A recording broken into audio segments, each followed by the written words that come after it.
Crufts. Now I'm joined by Debbie Matthews and her lovely dog Pepper. Debbie's the founder of Samper. Debbie, can you tell us why you set up Samper? Well, it's a long story, but in 2006 my two dogs were stolen from my car, and very quickly I found out, the police told me that as it was only dogs, they wouldn't come out to the scene. Only dogs? Yeah. What did I leave in my car that was valuable? And at that time, everybody left dogs in their cars. It's not like today where everybody knows. And then they said, you have to phone the microchip database, you have to, get on to, try and advertise that your dogs are stolen, and you're sort of lost. What do you do when your dogs are stolen? And very luckily I found Dog Lost, which is a site, a website online.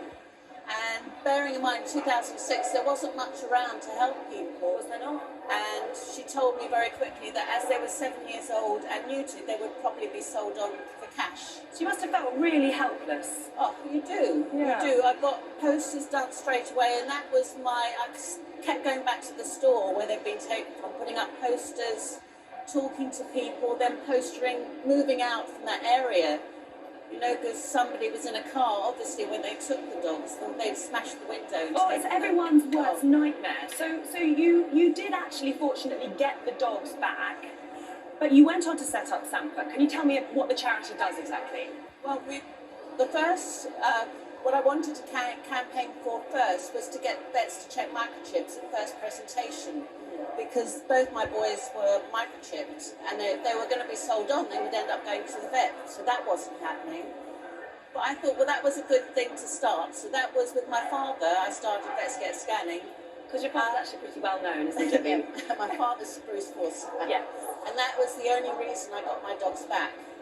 And it was the fact that I had that help to get my dogs back, and I could see all the other people that couldn't have that help, couldn't get into newspapers, couldn't get onto television.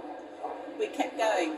I teamed up with Dog Lost, Pet Theft Awareness and Dog Union, and we started Stolen and Missing Pets Alliance with the view to change the law, because dogs are seen as property, which means they're valued as second-hand goods under £500.